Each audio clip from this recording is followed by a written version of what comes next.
that, Frame Raider. You're still in the call? Yeah, you never ended it. So, you want to do some PSP games? Alright, sure. I've got this list of games here that I'm personally familiar with.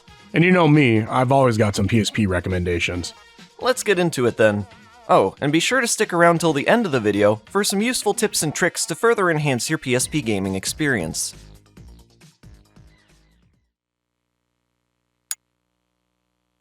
Starting off with a popular example, this is LocoRoco, and it's one of those games that you'd always find running in a store kiosk. So, this is a physics-based platformer played primarily by shifting and bouncing around with the L and R buttons. What's the game about? Well, it's about the LocoRoco, which are a species that can expand up to 20 times their normal size by eating berries. Each expansion is technically a new LocoRoco being born. You can actually split them apart or rejoin at any time with the circle button. You'll do this in order to access tighter areas, or provide a louder voice to charm a nearby creature. In turn, this usually grants you a secret item. The level design is exceptionally creative, highly detailed, and the great use of physics blends it all together perfectly. This and the sequel are relatively easy games, but if you're looking for something hardcore, the standalone Midnight Carnival expansion is something to consider. You can play all these games on PS4, PS5, and of course the platform of origin, PSP. God of War Chains of Olympus was the first true PlayStation IP I ever played, and what a way to start. This thing absolutely earns its M rating with tons of action, nudity, and brutal violence. It's an excellent bite-sized hack and slash that runs like a dream on PSP. You can really feel that first-party polish here, with fantastic audio and graphics for the hardware. You can beat the story mode in about 5 to 6 hours, but with multiple difficulties and alternate costumes, the story mode has more to offer beyond a single playthrough. And with the addition of some special challenges and extras, Chains of Olympus gives you a reason to keep coming back. The game runs at a pretty quick pace, giving you new abilities frequently. You don't get loads of time to get familiar with much, and some of them are only used for a single area. But I think it all sets in motion during repeated playthroughs and unlockable challenges. That's where the game's mechanics really get put to the test. It's not perfect and has some spots where it shows its age, but don't let that deter you from experiencing how awesome this one is. There's some other hack and slash games on PSP, and I haven't played Ghost of Sparta myself, but disregarding that, it's pretty clear that Chains of Olympus is one of the best. Midnight Club 3 is an open-world racer which happens to be a near-identical PlayStation 2 port. At the time, this was a big deal. However, all this ambition came at the price of absurd loading times using the UMD. It could take well over a minute to load to race for just 3. Seems this didn't cost it too much for sales, though, as it's the second best-selling PSP racer behind Gran Turismo. The objective is to complete races navigated via waypoints, all taking place at night while traffic roams the streets. Environments are well presented here. I love how nearby lights glow off the road. There's plenty of customization here, which can be expanded on by collecting cash prizes or winning races. Great selection of cars to buy as well, so you'll always have something to pursue. I find PSP games as a whole tend to look a bit grainy, which often affects my performance in these high-speed racers. In the case of Midnight Club, it can take a moment for me to understand whether I'm headed towards a streetlight or a building. Oh well, the waypoints help enough. If you're into open-world racers, check this out.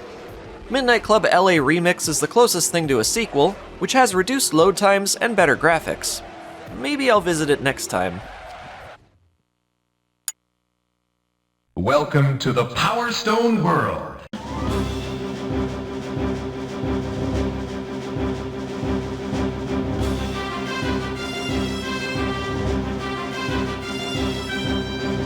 Power Stone Collection contains the 2 Power Stone games that before this were Dreamcast exclusives. Both games run fantastic and have been fully ported over. Other than being marooned on outdated hardware, it's literally the best versions of both games. Power Stone 1 is more of an arcadey experience. What you get in this collection is the Dreamcast port with some extras added in from Power Stone 2. Pretty straightforward. I've spent a few hours with this one before, although I lost the save file. 2 is also an arcade game, but the Dreamcast release was more popular, and it's very different from the first game. Power Stone 1 is more akin to something like Street Fighter 2, traveling around the world to face off against different opponents in a set order. Power Stone 2, however, is more open-ended. You'll usually be able to choose the next stage you travel to, and there's multiple paths through the story mode. Stages also change over time and have multiple screens, unlike the static arenas of the first game. This is all in addition to a bunch of different modes and a shop. Power Stone has quite the legacy, with multiple clones popping up in its absence trying to fill the void it left. As the best way to play the lone 2 games in this series, I definitely check out this collection.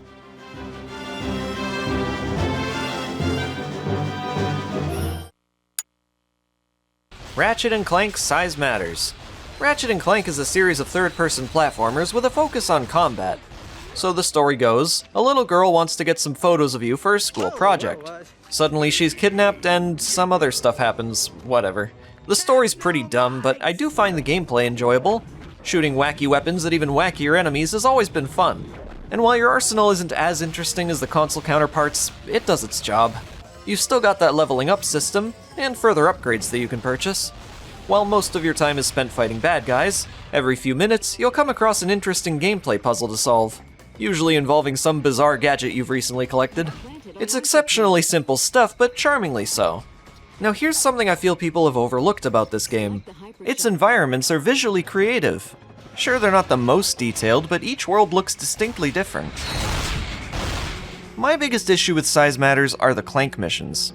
They're quite slow, and having to replay these parts always bores the heck out of me. Otherwise, if you're looking for a decent PSP platformer, you could give this one a shot. I really don't think it's as bad as so many YouTubers want you to believe.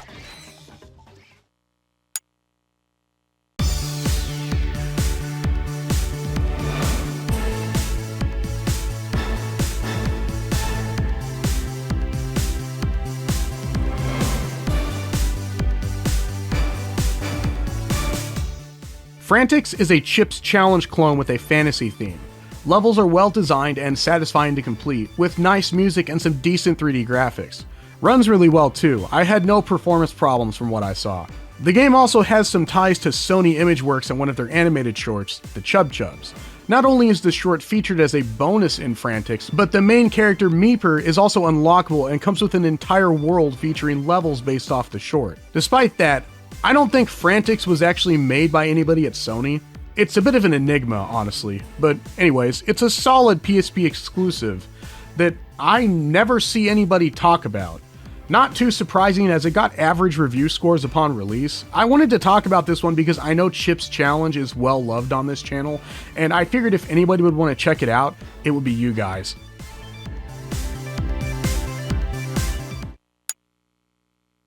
Final Fantasy VII Crisis Core. This is the only action RPG that I've sunk time into, and considering the PSP has a fair bit of this stuff, I figured it'd be smart to at least include one. You've likely heard of the famous PS1 classic Final Fantasy VII. Crisis Core is a prequel, taking place 7 years before the events of that game. You play as a second-class soldier named Zack, trying to prove himself in order to become a first-class soldier. As you'd expect, the story gets deeper as it unravels, presented with beautiful pre-rendered cutscenes, though mostly in-game scenes, which are still pretty well made. Gameplay consists of slashing with your giant sword, and using various magic attacks to resolve conflicts. Is it fun? Yes. Is it a revolutionary step forward in RPG design? I don't know, you tell me. Occasionally during battle, you'll activate a modulating phase, which can result in a power surge. Zack will then deploy a special attack against the enemy, inflicting tons of damage. It's an awesome little adrenaline rush.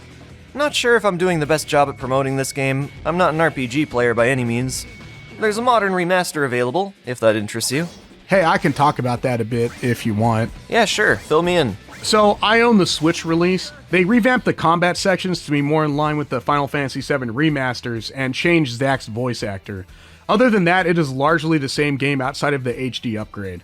If you find the combat in the original feels more on the rigid side, I'd give the remaster a shot. Activating combat mode. Bring it on! See it! Here we go! Go, go, go! Oh Contact yeah! resolved. installed.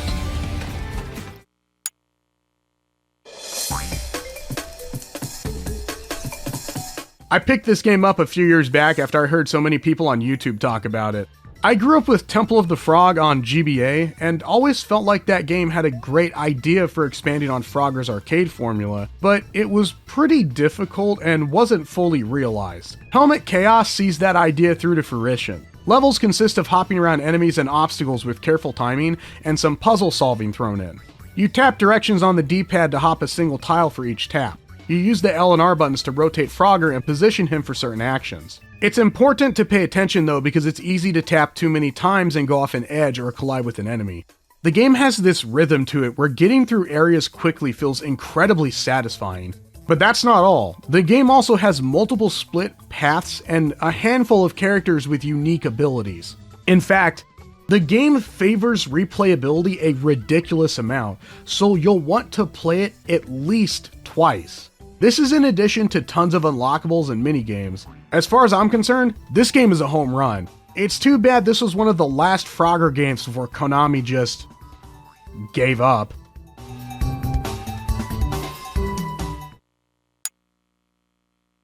WipEout Pure.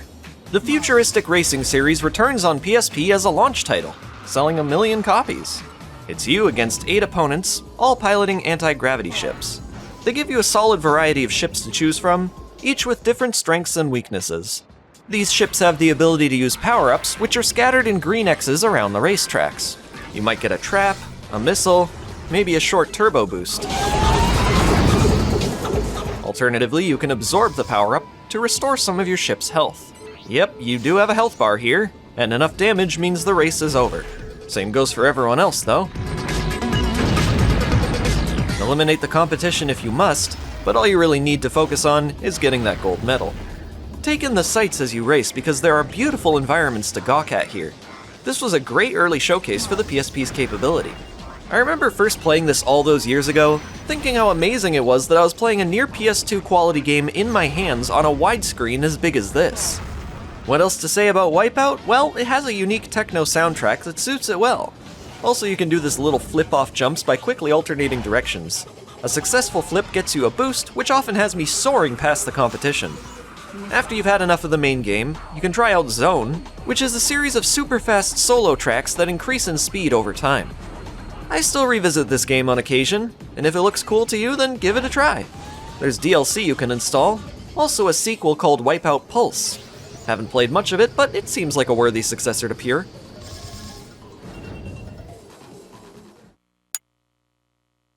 Tony Hawk's Underground 2 Remix is a remixed port of the console game for PSP.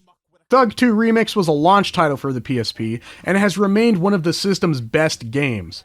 It's literally a home console Tony Hawk game directly ported to a handheld, which wouldn't really happen again until Tony Hawk's Pro Skater 1+2. It could also be argued this was the definitive version of Thug 2, as it was the most content-rich Tony Hawk game at the time. You get 4 new locations that weren't in any of the other games, and some extra skaters. The catch is the entire Create-A-Park mode is missing, and the controls take a little getting used to. Some of the graphics also look really off during some of the cutscenes. Around the world sick as hell skating competition that Tony and I threw together and you, Jagoffs, are gonna compete in. But other than that, everything is here and more. If you were looking for the definitive single-player Tony Hawk experience back in the day, especially on a handheld, you couldn't do better than this. It's still worth playing today. Just make sure you do some research into the saving issues it has with bigger memory card sizes.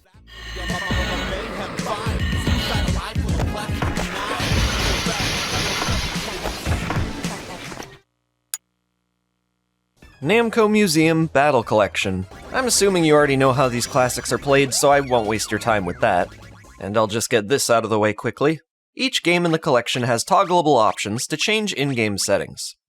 Alright, first we've got Pac-Man Arrangement, and it's not the same as the 1996 arrangement, though it does take heavy inspiration from it. You've still got all those boost pads and teleporters. This version is 3D, and has its own mini-campaign with a world map and boss fights. Within these, you have to take down a bunch of regular-sized ghosts that make up a huge ghost. I like this. As per every arrangement in this PSP compilation, if you lose all your lives, you can continue where you left off. This is the Dig Dug arrangement, which takes a similar approach, including a simple world map and boss fights. It's close enough to the original Dig Dug arrangement, but it's largely its own thing. The change of art style is unexpected. It doesn't look bad, but it's like Dig Dug made for McDonald's, if that makes sense. They've added some quirks to the gameplay, like new obstacles, enemies, and pickups you can use with the square button. I noticed that the last enemy will flee immediately after the second last is killed, and that's kind of annoying. But otherwise, it's a fine version of Dig Dug, I guess. Not my favorite. New Rally X's arrangement is interesting. I actually just found out the original Rally X had an arrangement. I've never played that one, so this is all fresh to me. This is, in my opinion, a great modernization of the classic. You might initially think, okay, that's a little too much clutter on screen. I'm gonna get distracted.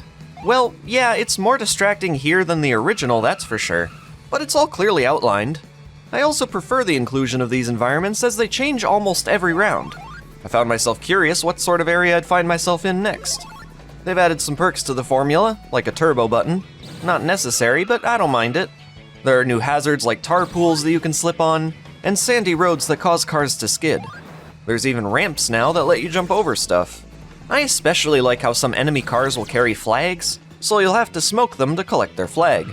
Another thing that caught me off guard was the need to actually exit the stage for each alternating round before completion. Adds a little immersion to the experience. If you're an existing fan of the arcade Rally X series, you've gotta try this. The Galaga arrangement takes visual inspiration from Galaga 88. Not the original Galaga arrangement. Either way, it looks nice. Enemies often fly into the screen with unique patterns, which keeps things interesting. And I love how each stage has a different background. Subtle as the change may be, much like the new Rally X arrangement, my curiosity of this environment keeps me sticking around for longer. Galaga's most noteworthy feature is the ability to have your ship captured, then released, then conjoined for an added shot. In this arrangement, instead you get some kind of a super shot, which didn't help very much. Later into the game, the enemies change, and this time your ship returns with rapid fire. That's cool. Even later, you get a triple shot. I'll admit, at first I wasn't too keen on this version of Galaga, but it did grow on me over time. Galaga fans should at least check this out. Well, those are the arrangements, but the collection also has a surprising selection of old arcade games to play. They all ran fine as far as I could tell. I thoroughly appreciate the numerous options for screen rotation. This is awesome. You can also share a sample of the game with a local friend's PSP.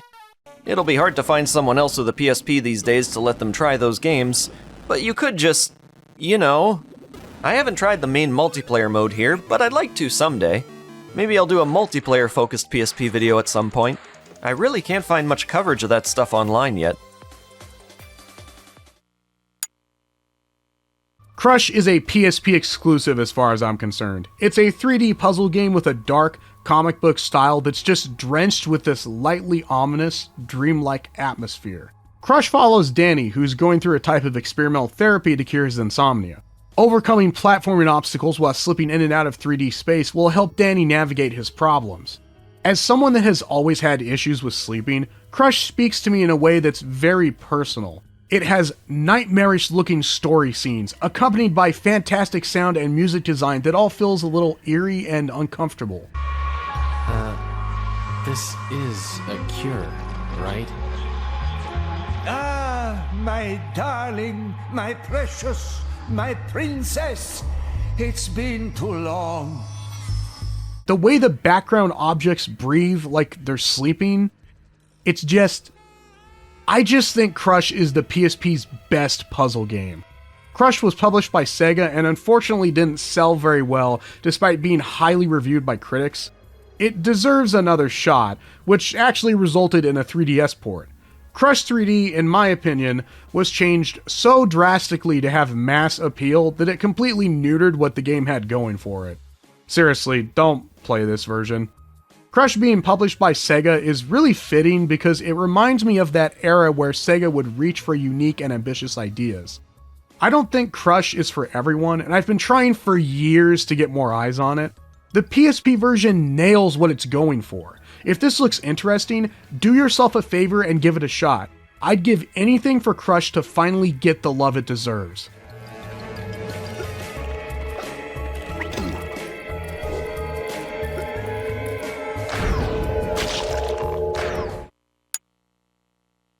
ATV Off-Road Fury Blazin' Trails.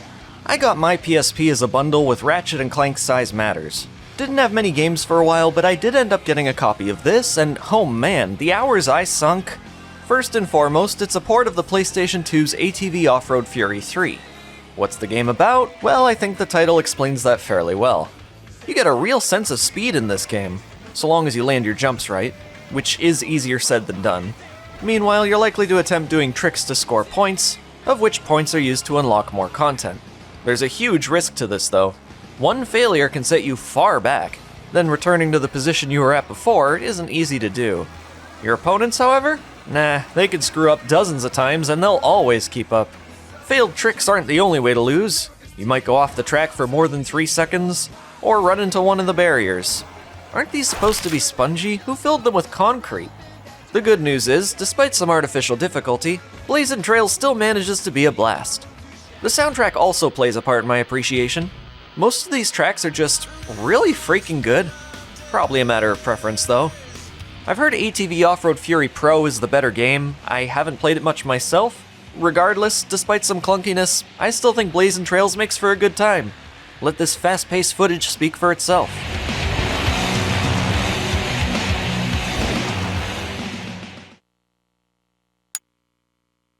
Metal Slug XX. As of writing, Metal Slug XX is the last quote-unquote real Metal Slug game that's been released, and we were lucky enough to get it on PSP. This is a remixed version of 7 on the DS, which I actually grew up with, and is probably the lamest entry in the whole franchise. XX changes and adds just enough to push it over the edge into a good time, such as reintroducing the alternate paths that were originally cut from 7. Play as 6 characters with unique abilities and make your way through 7 levels of run-and-gun action. You can also test your skills in unique, mission-based challenges in the combat school. Initially, some of these may seem impossible, but take my advice and turn this on. I promise you that's the secret to success.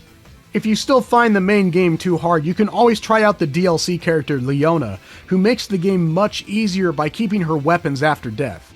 I think she makes this the best entry point in the series for new players. Overall, XX isn't as good as the GOAT Metal Slug 3, but it's still one of the best in the series, so it gets a hearty recommendation from me.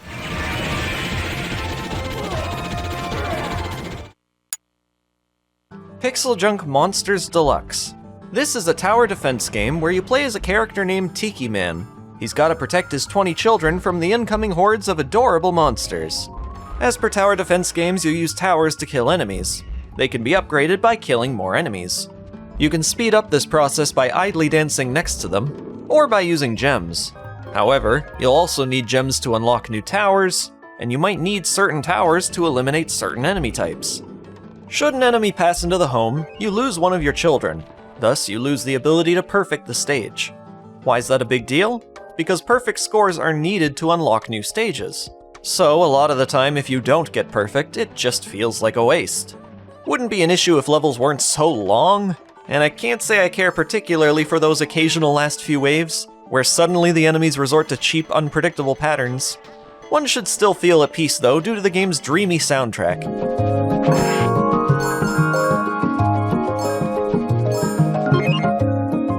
I find myself revisiting this one every few years, and I'll really get into it if I can get a friend to play.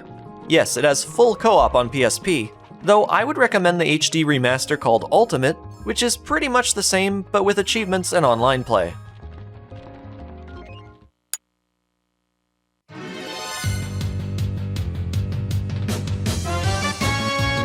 The original Final Fantasy is one of the first games I ever beat on PSP, but I'm not sure if I'd recommend it to the average person. This version of Final Fantasy 1's gameplay is perfect, but its lack of a story causes it to be very repetitive. I don't think that makes for a great JRPG recommendation since it's so gameplay focused. Final Fantasy 2 and 3 are also on PSP, but 2 is one of the most controversial games in the franchise, And 3 is pretty good, but I've heard it's not a great one for newcomers.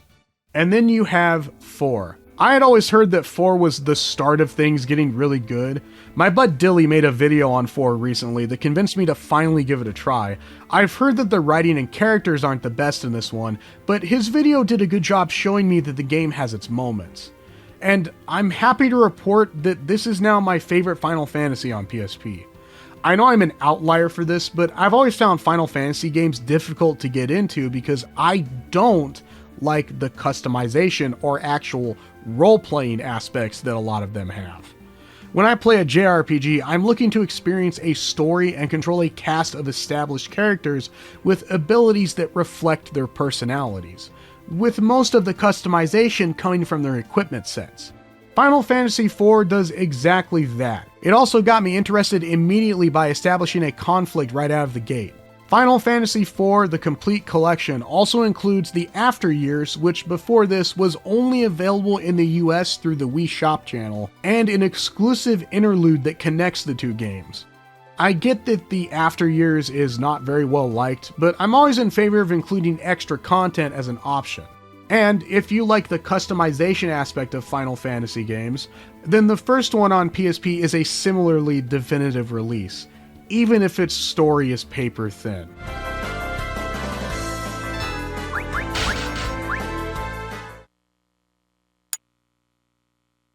Pursuit Force Extreme Justice. I can't be the only one who hates when these game icons are just the first frame of the preview. Ugh. In Pursuit Force, you play as a squad whose mission is to, basically, eliminate criminals during a series of chases. You can drive, you can boat, you can pilot a turret on a helicopter, and much more. The game's biggest feature is the ability to take over other vehicles by jumping on top of them and eliminating its riders. You're likely to do this so often that you become the human equivalent of a jumping spider. You can even jump into civilian cars, if that helps your situation. As you perform well in-game, you get Justice Points. These can be spent at any time by pressing the triangle button, which will increase both you and your current vehicle's health. There's a surprising amount of content in this game, among its strong variety of different gameplay styles. It even has voice acting for the majority of the game's text. You can tell they put a lot of heart into this game. Though there is one thing that the game ultimately flops with, and that's the storytelling. Nothing makes a whole lot of sense, and when it does, it's generic and boring. I think they're going for that charmingly cheesy angle, but it hardly works here. I would encourage giving the game a try, though. It's fairly unique, even if it does get a bit repetitive over time. Extreme Justice is actually a sequel. The first Pursuit Force game I have no experience with, but apparently it's more difficult. That's all I know.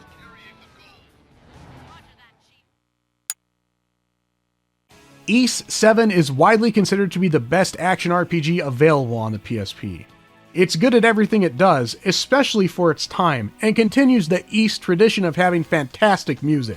Gameplay-wise, 7 introduced the damage types, skills, and extra gauge systems that have become series staples since then, but later entries would end up perfecting these ideas. So, 7 laid the rock-solid foundation for other games to build off of. That leaves this one feeling a little dated when compared to those entries, but don't make the mistake of thinking it's bad. Sure, if you've played later Ys titles, 7 feels a little rough around the edges, but I have yet to play a bad entry from this series, and this one is no different. It's also pretty hard, which is something I think has been lost in the series more recently. If you're a fan of Ys, you shouldn't skip it. If you're a newcomer, it's one of the best places to start. And if you own a PSP, you owe it to yourself to check this one out.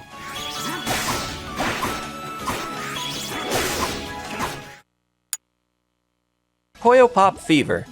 Puyo Pop is a competitive puzzle series of games where you link 4 or more blobs, called Puyos, to eliminate them. Doing so will destroy surrounding garbage Puyos, which are deployed on your screen if your opponent gets lots of combos, and vice versa. Fever was never released on PSP in North America. It only came out here on the GameCube and Nintendo DS.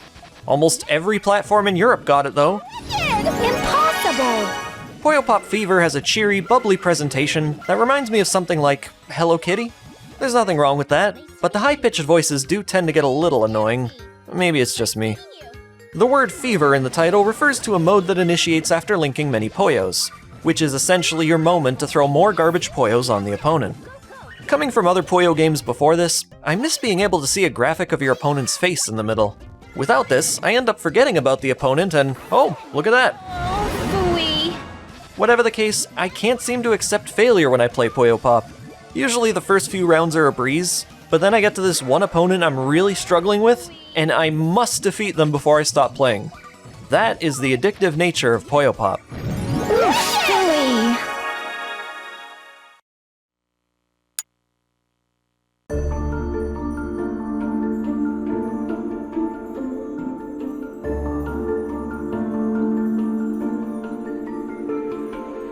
I've been doing a casual playthrough of this game's PC port on my Steam Deck to prepare for the PSP Man episode I want to make on it later this year. Tomb Raider Anniversary is the lowest selling game in the franchise and has a bit of a bad reputation because it changes a lot of the elements people thought made the original so good. It's also completely overshadowed by the recent Tomb Raider Trilogy remaster, resulting in it being all but forgotten. But as somebody that's tried to get into this series and started with the PlayStation 1 original, this is a much smoother entry point in my opinion. The PSP version isn't bad either, with its only two caveats being a variable frame rate that can range from 60 to 25, and some rather annoying visual tearing.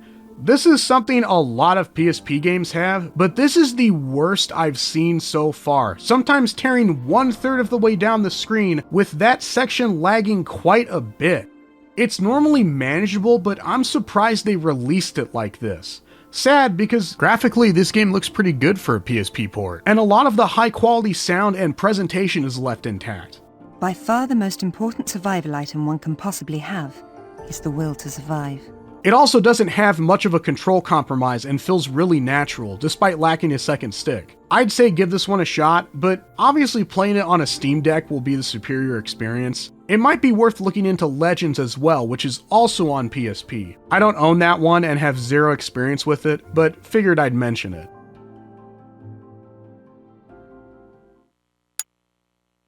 In Exit, you play as an escape artist, who's helping people escape from buildings in critical condition. Each chapter of the game involves a different disaster. To be specific, this is an action puzzler that plays a bit like Oddworld, but shares similarities of Sokoban as well. You'll have to study the environment, then collect and use items, typically in a specific order, to successfully complete the chain of events that are required to reach the exit door. All the while, you have to account for the many people trapped, who can help you with their class-specific abilities, but also get in the way of progress. And you can't leave until everyone is accounted for. The overall experience is enjoyable, but I do have some issues with it. Certain basic tasks take an awfully long time, which is usually because of the slow animations. Not a problem once or twice, but when I have to keep restarting certain tricky levels, I end up being annoyed having to sit and watch this guy slowly climb up obstacles again. A huge positive for the game is how all levels are unlocked from the start, so there's no specific order that you need to go in order to play more levels. Should you be wanting more, there's DLC to install, and a Europe-specific sequel that anyone can just download these days. Tales of Eternia is the only mainline entry of the Tales of series on PSP with an English release. It's a widescreen port of Tales of Destiny 2 on the PlayStation 1. I've found it runs a lot better on PSP and prefer it despite some of the oddities with the sprite art. Anyways, if you want to play this one, you'll need to import a copy from Europe. It's worth the hassle, just make sure you buy the 2.5 version because it patched out a progress bug. Eternia has all the series staples like cooking, the little skits, and titles, something I wasn't expecting when I got it initially. What sets it apart from the modern Tales games is it's not fully 3D and the combat is side-scrolling. It ends up working pretty well, way better than I expected it to. However, the game does start in a weird battle setting that takes away direct control. After about 20 minutes, you'll be able to talk to this guy to get a manual control mode. No idea why they set it up this way, it's kind of miserable in its original form. And it's temporarily missable, so you could end up not getting to use it for a long time. But disregarding that, Eternia is fantastic, especially on PSP. This one really solidified for me when I got far enough in the story that I got introduced to the second battle theme. Let's do it. Neosonic Swarm! Air thrust. Prinny, can I really be the hero? So this is a 2.5D platformer based on the universe of tactical role-playing series Disgaea. Disgaea. Oh my god, I got it right. Don't know anything about this series, but it's not necessary to enjoy this one. The plot has serious undertones, but it's generally lighthearted and goofy. Fully voice-acted, which is a hit and miss for this one, but I'll always appreciate the effort. Anyways, these Prinny characters are ex-humans whose souls have been sentenced to a life of slavery, serving until their sins have been forgiven. In tone, it's like a dark fantasy version of Shantae, but gameplay is more akin to Ghouls and Ghosts, especially in movement, as you can't change your trajectory mid-jump, which I feel works better in that game, specifically because of Prinny's use of vertical space and an abundance of bottomless pits. You do get 1,000 lives, but if you lose them all, that's it. Game over. That'd be fine if the game didn't have so much trial and error, but hey, at least you get a lot of checkpoints. Also, much like that game Exit, you can access every level from the beginning, so if one really frustrates you, just move on to the next. Prinny has a sequel on PSP, and you can now pick up both games in a combo pack for the Nintendo Switch.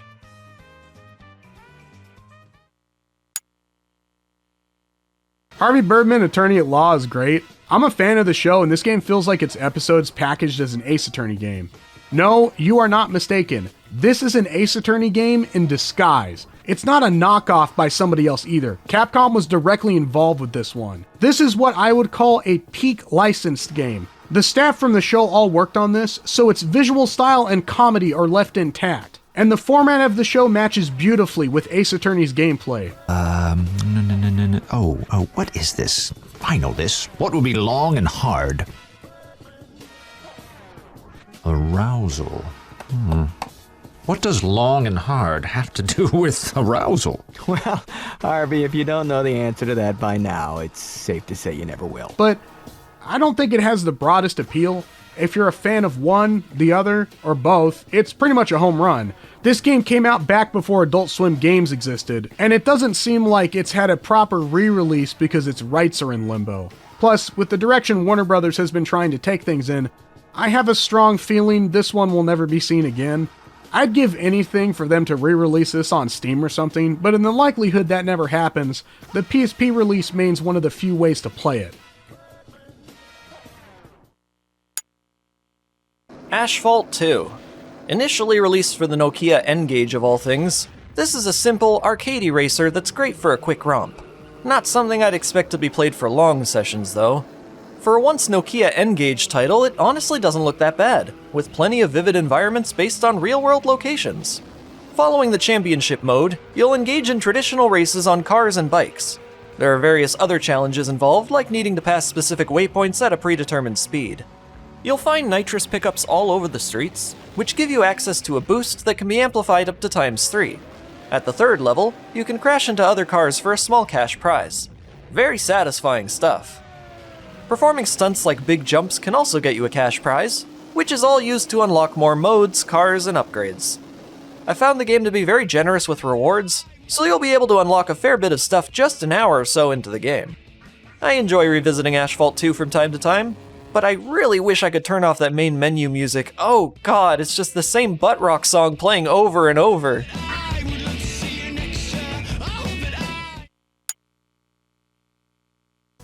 While the GBA and DS were getting tons of Castlevania games, PSP only got one. Good thing it contains two of the best games in the whole series. Dracula X Chronicles contains both a revised version of the PlayStation 1 classic Symphony of the Night and the first ever English localization of Rondo of Blood. These two games are widely regarded as being the best entries in the franchise for their respective eras. Rondo is more of a straight port from the TurboGrafx CD version, but it's worth noting that this edition of Symphony of the Night has some changes not seen in any other version. Both are absolutely worth playing and are awesome bonuses, but the main star of this show is the 2.5D remake of Rondo of Blood.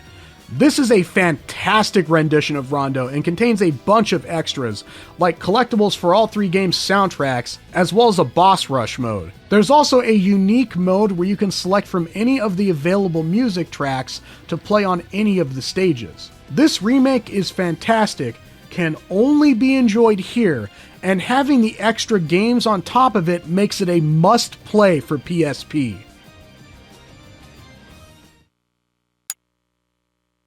Napoleon Dynamite. As the film is turning 20 in June, I wanted to include this as a bonus. Do not consider this a recommendation because it's not just the worst PSP game, it's one of the worst games ever. If anything, I'm just recommending the movie.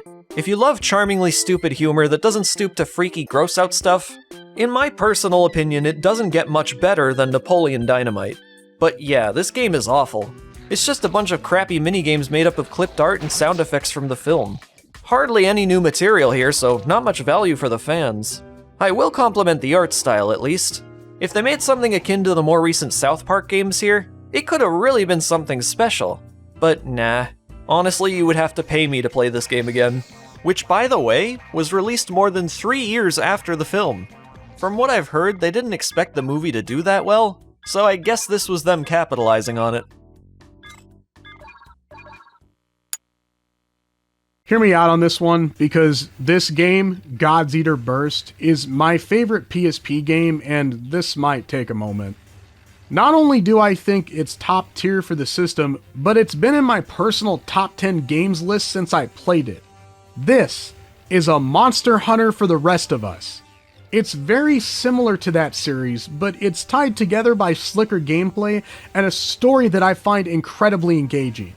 A new type of apex predator called an origami has shown up on Earth, who eat all types of matter, including humans. They're also technically not even alive. An origami has no brain. Neither does it have a heart, nor even spinal fluid. We frail humans will perish if we get blasted in the head or the chest. But that's not enough to bring down an origami.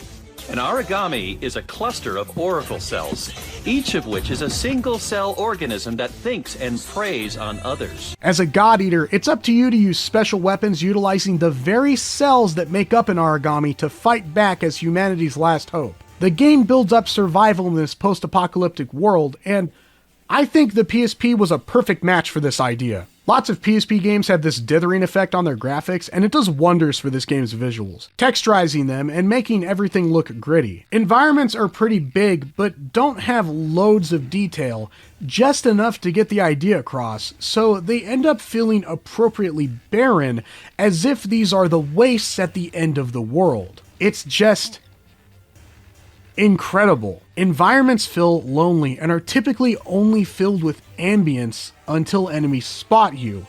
That's when the game's excellent soundtrack kicks in.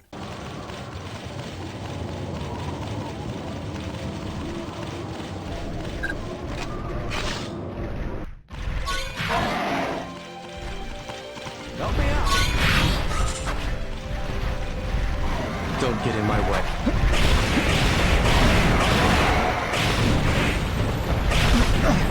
It's true this game has a remake called Resurrection, but I'm recommending Burst over that for a few reasons. Resurrection has better gameplay by adding in a lot of features from later entries, but they changed a lot of the voice actors and characters are more verbose now. I think it ruins the mood. God Eater always treaded the line of being too anime, but never went over it, and I feel like the voice changes did just that. Like, Sakaki is so annoying in this version. Origami have no heart. Neither do they have a brain or a digestive system or spinal fluids.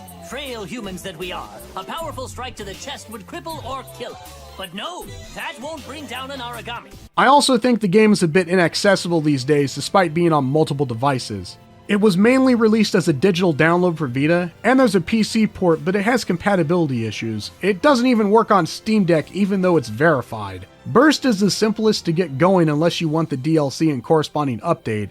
Just slap it in your PSP and you're set. PlayStation 4 has the most straightforward experience, but I don't own one. I'm a handheld guy after all. This game also has a high barrier to entry, but it does contain all of the materials to teach you everything you would need to know. I still think despite all of this, you should give Burst a shot. I personally think it's the best PSP game, an incredibly underrated series, and I'd be kicking myself pretty hard if I showed up in a video like this without mentioning it.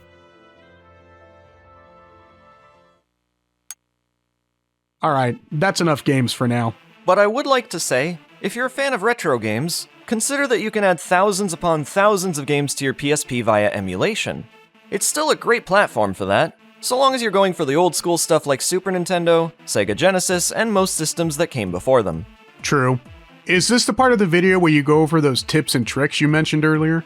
It sure is, but keep in mind, for most of this stuff you'll have to mod it first. Very easy to do these days. Let's start with categorizing your games. There's an application called Homebrew Sorter that lets you organize your selection however you want. But what if you're already using the excellent category hack? No problem, it works alongside it. Best of all, you can even organize the order of your categories. To do so, first enter a category folder, then press L or R to change from Homebrew View to Category View. Now you can pick up and drop folders with the X button. Oh, before exiting the current screen, be sure to press Start first. Changing to another actually reverts it. There's no on-screen notice for when changes are saved, but you'll know based on the PSP's flickering orange light. Now, you might notice that the Homebrew Sorter app's preview image is just a screenshot. Not super easy to identify when going through your files. What I tend to do for apps like this is use the PvP Unpacker software on PC to decompile, then recompile the eBoot with my own image. Just be sure to match the resolution and that it's a PNG. Replace the old eBoot with your new one, and if you did everything right, you'll have your fully working fancy new icon. Alright, new subject. I recently decided to give that MP3 Play Lite plugin a try, and it is awesome. It lets you play your own memory card music while playing games. It's so functional that I'm surprised Sony never made this into an official feature. Switch up. I've personally noticed that anytime a game makes heavy use of the thumbstick, it doesn't feel very comfortable. I'd recommend getting a grip for your PSP if it bothers you. I have this one that I imported from Japan years ago, but there's all kinds floating around online. Oh yeah, I have some brandless one attached to my PS Vita. Also, oh my god, you can play Roller Coaster Tycoon on Vita now? Hey, did you know that adapter you mentioned last time has some issues from bottlenecking? Not really, but honestly, I am having an issue where sometimes the PSP just stops reading it. I've only had this occur on the XMB, but that could be a total coincidence for all I know. Reinserting does fix it, but this is an issue nonetheless. The PSP community recommends this single card adapter instead, or you could play it completely safe and just use the tried and true Sony memory cards. I decided to try using my PSP Go again, but not for the reason you're likely expecting. I recently got a 2013 Toyota, and now use the Go as my little Bluetooth music player. Just as a refresher, the PSP Go is the only PSP that has Bluetooth. I wasn't sure how it would react to the interface, but all the buttons for music control in my car work with the PSP Go. And this is even after locking it with the Hold Plus hack that I mentioned last time, so I never actually have to pick up the PSP. The only real downside is I don't have my phone connected to the audio system, so if I'm running the GPS, audio cues are separate. But it's fine if you're not playing loud music. Alright, what is this guy doing? He's definitely crazy. Look, I don't like to rely on my phone for everything, mostly because it's an old, slow piece of shit that I'm too grumpy to bother upgrading. I now have nearly 1,000 songs on my PSP Go for endless road trips, and I can play ATV Blazin' Trails if I'm waiting on someone. After using the Go a bunch recently, I remembered that you can't see the battery percentage in the system settings. Yeah, they removed that for some reason. Even if you try using hacks, at least the ones that I've used, they just show 90%, 60%, then 30%. Why would they remove such a useful feature? Alright, that pretty much does it. Me and PSP Man will be covering some more PSP games on his channel soon, so subscribe to him to check those out. We've also collaborated previously on Resistance Retribution. And lastly, I'd also recommend checking out the PSP FPS console library video. That was a lot of fun. And if you're curious to learn about PSP Minis, that's what my channel's going to be focusing on for a while. Thanks everyone for watching, and I'll see you in the next one. The Minis series. What?